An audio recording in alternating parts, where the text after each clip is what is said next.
This looks like a nice compact sized TV until you turn it on and you realize just how little of it is actually the display. Kobe is not a brand known for high quality products, and you're definitely not getting it with this one, the TF TV 1022 10.2-inch LCD TV from 2004. Despite its absurdly large display bezel, its one redeeming feature is that it is very small and light, so it can easily carry it around, and it runs on 12 volts DC, so you can even run it on a battery pack.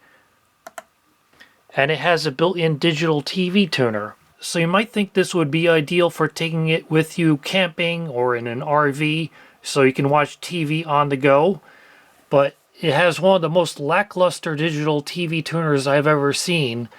Even with it connected to a decent antenna, it can only pick up 2 channels, and they're 2 sub-channels, which are both local PBS stations. It also has an analog TV tuner, but that isn't of much use anymore now that there are no longer any analog TV stations on the air. Thankfully, it does have some other video inputs, which we'll take a look at here on the back. It also has a VESA mount and also a tilting base, although it's rather stiff and doesn't offer much adjustment. There's the information sticker, Kobe TF-TV 1022 10.2-inch TFT LCD TV. It says 3 amps, but I'm using a power supply rated at 800 milliamps and it's working just fine. Less than 1 watt in standby, and of course it was made in China. There's the 12 volt DC input, center positive, VGA input, S-video, composite, left and right stereo audio, a PC audio input for use with the VGA connector, a line output, and the antenna connector for analog or digital broadcast TV and analog cable. It does not have a digital cable tuner. I didn't get it with the remote, but all the basic functions you need can be accessed through the front panel controls. It actually looks like the protective film is still on, so let me take care of that right now.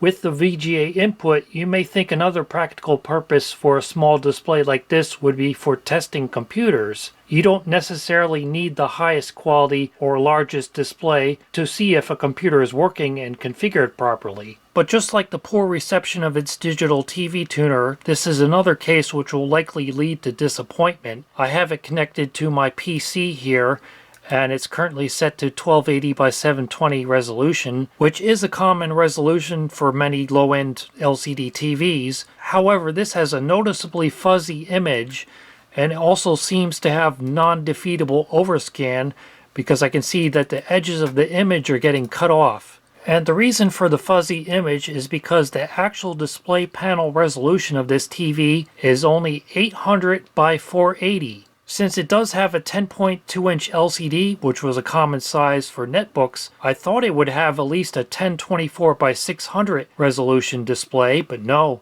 it's only 800 by 480. So you can display higher resolutions, but they're getting downscaled. Now let's just see how far we can take it.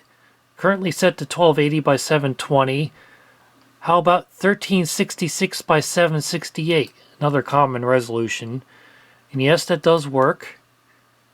I think that actually looks a little bit sharper, in fact. How about 1440 by 900? That works. 1920 by 1080. Does that work? Yes, it actually does. So it will display a 1080p image, just not very legibly.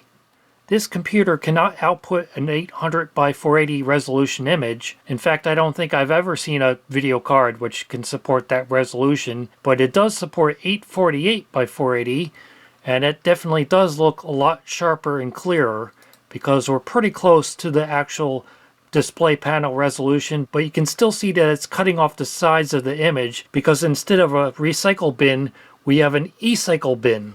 It does have an auto adjustment, but that doesn't fix the problem. Even after it finishes auto adjusting, the edges of the image are still getting cut off. So even when set to a very low resolution, it's still not very useful as a monitor for a modern computer. But using it with an older PC like this NCR 286 actually isn't so bad. You can set it to 4:3 aspect ratio so it doesn't stretch out everything to widescreen.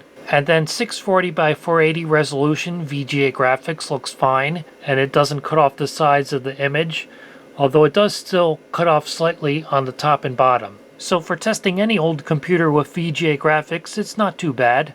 But the big surprise to me is that it works perfectly fine with 15 kilohertz RGB video signals through the VGA input. So as long as you have or can make the correct cable for it, you can use it with something like an Amiga or an Atari ST, or in this case, a Tandy 1000 with CGA graphics. Although in this case, since you're trying to feed a digital RGBI video signal into an analog RGB input, you only get 8 colors out of the 16. But for testing purposes, this is certainly an acceptable image from a CGA video source.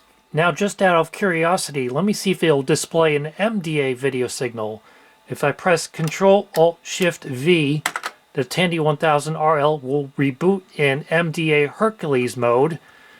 And it looks like the top of the image is getting cut off, but we can see what the computer is displaying in green monochrome. And after doing an auto adjust, we can now see the top of the image, although the bottom is getting cut off now. And here is what Hercules monochrome graphics looks like on it. It turned white instead of green for some reason, and again the bottom is getting cut off, but certainly getting any kind of usable image from it is much better than what I expected.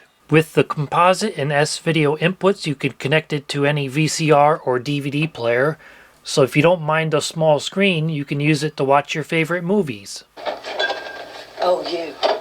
You're so clever, aren't you? Well, just remember, I gave you those brains, so think on... I always thought you had a lobotomy. What did he say? Explain it to her, Tony. Well, lobotomy, it's like when you... Yes, I know what it means, Tony! Are you gonna wash up or something? Oh, yeah. Sorry. I'll go floss.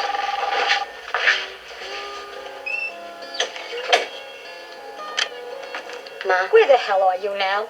And don't tell me the airport because I... Unfortunately, there's no zoom function, so if you're watching a video source that is 16 by 9 letterboxed into a 4 by 3 image, like this VHS tape, there's no way to expand it to fill the screen. Another surprise to me is that it supports progressive scan.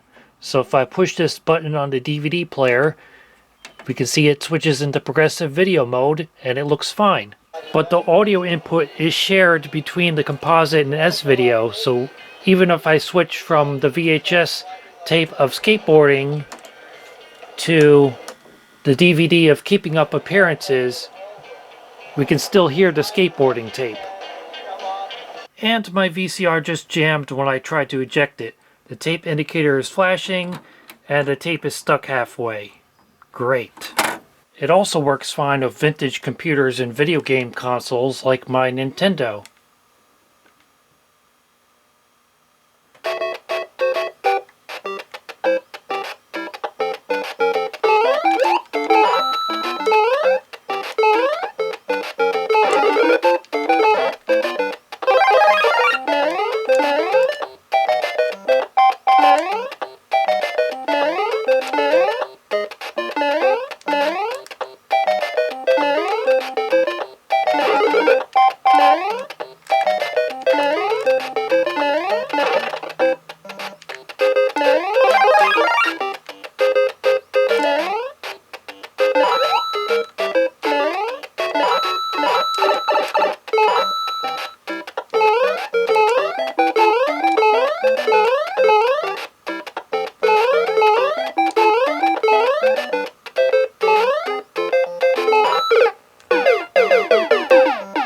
Cut me some slack, I'm used to an Atari joystick. Like most LCD TVs, it does have a little bit of input lag, but it's very minor.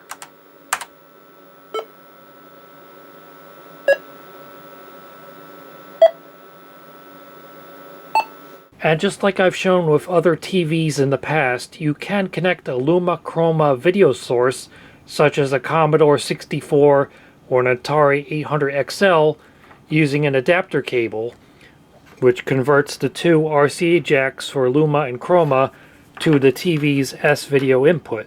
The last thing I can think of to test is a PAL video source, such as my Sony Mavica, so I'll switch it from NTSC to PAL. And it does appear to work. We're getting a color image from a PAL video source. This absurdly large bezel is actually coming loose. So let me try to pry that off and see if we can reveal just how much empty space is in this thing. There it is. You can definitely see it was originally designed for a larger screen, and just to make a cheaper model, they stuck in a smaller screen and added this huge bezel around it. That's funny. The LCD panel is a GP Innolux display AT102TN01. And then everything else inside is on one circuit board. Very simple. Some double stick tape, and it should be as good as new.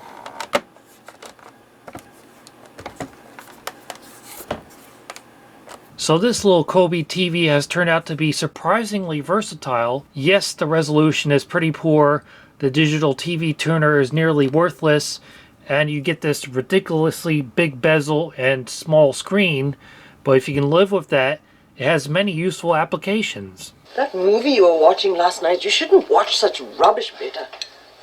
It's not rubbish. The Philadelphia Story is a classic. I don't know. The poor mother. You've seen the Philadelphia Story. His trousers are a bit tight, aren't they, Peter? The pants are fine. The trousers are not fine. I can read your credit card number. I knew I shouldn't have trusted a Sony VHS VCR. They wanted Beta to win.